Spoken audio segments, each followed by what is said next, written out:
Delhi NCR पहले से ही दुनिया के सबसे खराब वायु प्रदूषण संकट से जूझ रहा है और अब एक नया खतरा सिर पर मंडरा रहा है। इथियोपिया के हाइली गुब्बी ज्वालामुखी से निकली ज्वालामुखी राख के कण भारतीय आकाश में दाखिल हो चुके हैं। ये स्थिति राजधानी के लोगों के लिए गंभीर चुनौती बनकर उभर रही है। इस राख में मौजूद कण रेस्पिरेटरी सिस्टम के साथ साथ और भी कई स्वास्थ्य चुनौतियों का कारण बन सकते हैं। तो जानते हैं कि ज्वालामुखी की ये राख कैसे राजधानी दिल्ली पर संकट ला रही है और लोगों की जान को खतरा पैदा कर रही है। ज्वालामुखी राख साधारण धूल या धुएं जैसी नहीं होती। ये चट्टानों, खनिजों और एसिडिक गैस के बेहद छोटे कणों का एक जहरीला मिश्रण होती है। ये कण अक्सर 10 माइक्रोन से भी छोटे होते हैं।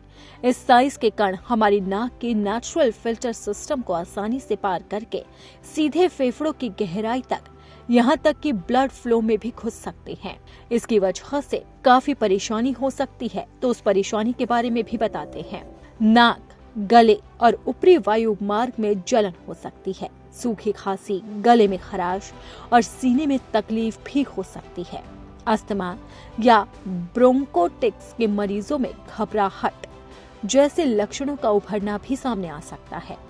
ज्यादा एक्सपोजर पर स्वस्थ लोगों को भी सांस लेने में तकलीफ हो सकती है। ये राख वाकई काफी हानिकारक है, लेकिन कुछ लोगों को इससे सबसे ज्यादा जोखिम है। सांस संबंधी बीमारी के मरीज जैसे अस्थमा, COPD, फेफड़ों के अन्य बीमारियों से पीड़ित लोग इससे सावधान रहेंगे। दिल की बीमारी वाले लोग ये कण दिल पर एक्स्ट्रा दबाव डाल सकते हैं। बुजुर्ग और बच्चों की इम्यूनिटी कमजोर हो सकती है। रेस्पिरेटरी सिस्टम ज्यादा सेंसिटिव होता है। भ्रूण के विकास पर नकारात्मक प्रभाव पड़ सकता है। लंबे समय तक इसके संपर्क में रहने से राख के कणों पर मौजूद अम्लीय परत वायुमार्ग को नुकसान पहुंचा सकती है। बेहद दुर्लभ मामलों में क्रिस्टलीय सिलिका वाली बारीक राख सिलिकोसिस जैसी घातक बीमारी का कारण भी बन सकती है। ज्वालामुखी विस्फोट केवल राख नहीं उगलते, इसके साथ सल्फर डाइऑक्साइड, हाइड्रोजन क्लोराइड और फ्लोराइड जैसी जहरीली गैसें भी निकलती है। सल्फर डाइऑक्साइड हवा में मौजूद नमी के साथ मिलकर वोग नाम की एक जहरीली धुंध बनती है, जो सांस की तकलीफों को और बढ़ा देती है।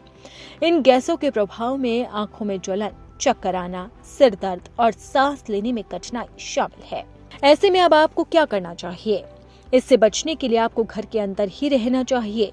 जितना हो सके घर के दरवाजे और खिड़कियां बंद रखें।